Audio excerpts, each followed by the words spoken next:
Hey guys, welcome to web development basics.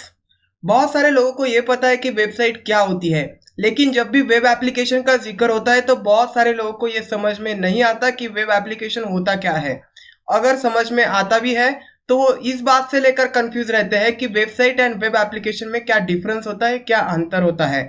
तो चलिए इस वीडियो में बात करते हैं कि वेब एप्लीकेशन होता क्या है। हम जानेंगे कि वेबसाइट एंड वेब एप्लीकेशन में क्या डिफरेंस होता है। तो इस वीडियो में हम देखेंगे what is stand alone application, ताकि आप अच्छी तरह से डिफरेंशिएट कर पाओगे कि stand alone application and web application में क्या डिफरेंस होता है। उसके बाद हम जानेंगे कि वेब एप्लीकेशन क्या होता है और ये कैसे काम करता है। और उसके बाद वेबसाइट वर्सेस वेब एप्लीकेशन, क्या डिफरेंस है वेबसाइट एंड वेब एप्लीकेशन में। तो चलिए स्टार्ट करते हैं। तो चलिए बात करते हैं स्टैंड अलोन एप्लीकेशन के बारे में। तो जब भी स्टैंड अलोन एप्लीकेशन के बारे में बात होती है तो सबसे फर्स्ट पॉइंट जो निकल कर आता है वो ये है कि स्टैंड अलोन एप्लीकेशन को इंस्टॉल करना पड़ता है। तो इसको यूज करने के लिए सबसे पहले इसे इंस्टॉल करना पड़ता है अपने सिस्टम में। जो सेकंड पॉइंट निकल कर आता है वो ये है कि ये ओएस सर्विसेज यूज करता है।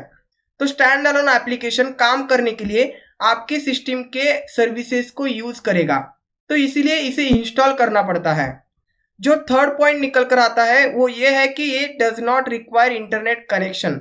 तो स्टैंड अलोन एप्लीकेशन को यूज करने के लिए आपको इंटरनेट कनेक्टिविटी की आवश्यकता नहीं है, ना ही कोई आपको अदर एप्लीकेशन को यूज करना पड़ेगा और ना ही आपको किसी वेब ब्राउजर का यूज करना पड़ेगा।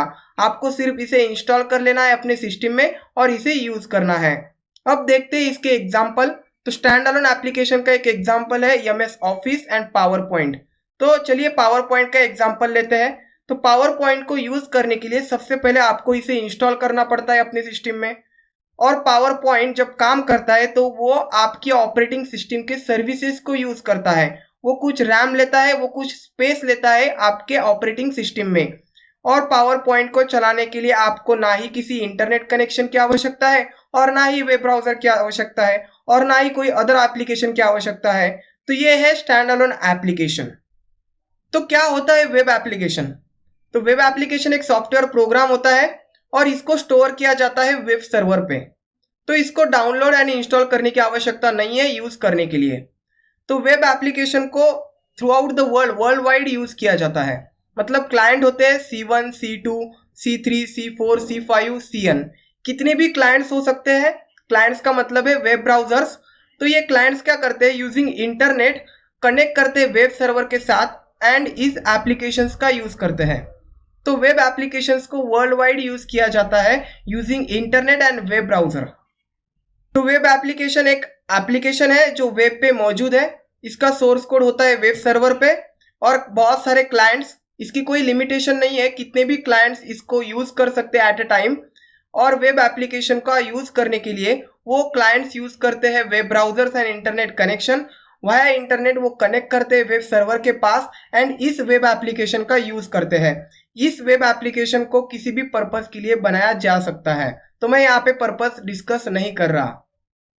तो वेब एप्लीकेशन ना ही आपके ऑपरेटिंग सिस्टम सर्विसेज को यूज करता है, ना ही कोई ज्यादा रैम लेता है, ना ही इसको कोई ज्यादा स्पेसिफिकेशंस की आवश्यकता है।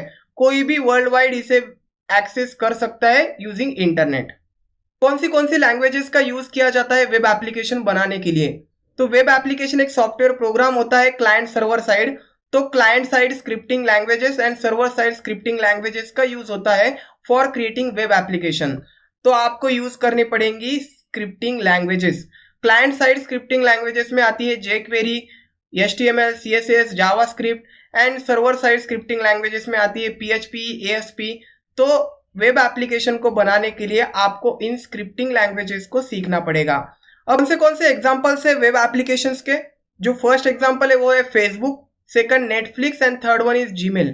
तो फेसबुक जो है एक वेब एप्लीकेशन है, मतलब इसका सोर्स कोड है वो वेब सर्वर पे मौजूद है और इसको एक्सेस करने के लिए आपको इंटरनेट की आवश्यकता होगी, वेब ब्राउजर की आवश्यकता होगी। तो फेसबुक एक वेब एप्लीकेशन है। तो एक क्लाइंट होता है, क्लाइंट का मतलब वेब ब्राउजर। तो यूजर क्या करेगा, वेब ब्राउजर में कुछ URL टाइप करेगा, कुछ एड्रेस टाइप करेगा और एक HTTP रिक्वेस्ट जनरेट करेगा वेब ब्राउजर। उस HTTP रिक्वेस्ट को सेंड किया जाएगा वेब सर्वर के पास। वेब सर्वर क्या करेगा, उस रिक्वेस्ट को भेजेगा एप्लीकेशन सर्वर के पास और एप्लीकेशन सर्वर के पास होगा कुछ डेटाबेस, उसमें से वो डेटाबेस डेटा लाएगा और उस पर प्रोसेस करेगा और कुछ रिजल्ट जनरेट करेगा और उस रिजल्ट को भेजेगा फिर से वेब सर्वर के पास, और web server as a HTTP response भेजेगा अपने ब्राउजर पे और वो पेज हमें ब्राउजर पे दिखाई देगा। तो इस तरह सिंपली काम करता है वेब एप्लीकेशन। तो वेब एप्लीकेशन यूज करता है application servers and databases. Web applications में ज्यादातर पेजेस होते हैं डायनामिक, तो वेब एप्लीकेशंस का यूज करके यूजर्स इंटरैक्ट कर सकता है। तो जो सवाल उठकर आता है कि वेबसाइट एंड वेब एप्लीकेशन में क्या डिफरेंस होता है, तो वेबसाइट जो होती है ज्यादातर इनफॉर्मल होती है। इनफॉर्मल का मतलब इसको इंफॉर्मेटिव पर्पस के लिए डेवलप किया जाता है। इस पे आप किसी कंपनी की इंफॉर्मेशन रखते हैं, किसी प्रोडक्ट के बारे में इंफॉर्मेशन रखते हैं और किसी चीज के बारे में इंफॉर्मेशन रखी जाती है। ज्यादातर वेबसाइट्स यूज करती है स्टैटिक वेब पेजेस और वो डायनामिक वेब पेजेस का भी यूज कर सकती है। जो वेब एप्लीकेशन होती है पूरी तरह से इंटरैक्टिव होती है, डायनामिक होती है, यूजर इंटरैक्ट कर सकता है वेब एप्लीकेशन के साथ। तो यहाँ पे टू वे कम्युनिकेशन होता है, मतलब यूजर क्या करेगा, एक रिक्वेस्ट भेजेगा वेब सर्वर के पास और वेब सर्वर डेटाबेस से कनेक्ट करेगा। तो यहाँ पे टू वे कम्युनिकेशन है। लेकिन वेबसाइट्स में यूज होते हैं स्टैटिक वेब पेजेस, तो यहाँ पे होगा वन वे कम्युनिकेशन, मतलब direct communication between web browser and web server. ऐसा जरूरी नहीं है कि वेब एप्लीकेशन के सभी पेजेस होंगे डायनामिक। तो वेब एप्लीकेशन के कुछ पेज स्टैटिक होते हैं और कुछ पेजेस डायनामिक होते हैं। वेबसाइट्स एंड वेब एप्लीकेशन में डिफरेंस क्या होता है? सभी वेब एप्लीकेशंस वेबसाइट होती है। हम सभी वेब एप्लीकेशंस को वेबसाइट बोल सकते हैं। याद रखिए मैं क्या बोल रहा हूँ कि सभी वेब एप्लीकेशंस को हम वेबसाइट्स बोल सकते हैं, लेकिन सभी वेबसाइट्स को हम वेब एप्लीकेशंस नहीं बोल सकते। तो वेब एप्लीकेशंस को अगर आप बोलते हैं वेबसाइट्स तो आप सही है। Now advantages of web application. तो जो फर्स्ट एडवांटेज है वो है कि नो नीड टू इंस्टॉल। आपको वेब एप्लीकेशन को इंस्टॉल करने की आवश्यकता नहीं होती है। आप सिर्फ वेब ब्राउजर एंड इंटरनेट का यूज करके वेब एप्लीकेशन को यूज कर सकते हैं।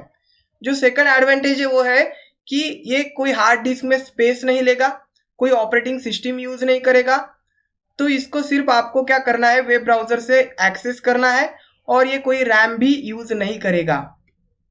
तो ये लो रैम लेता है और लो स्पेसिफिकेशंस लेता है।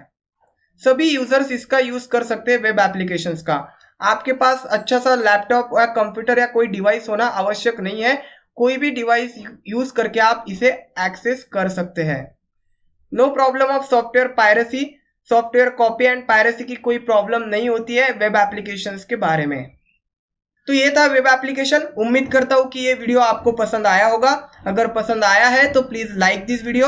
अगर आपने चैनल को सब्सक्राइब नहीं किया है तो please subscribe this channel. Thanks for watching this video.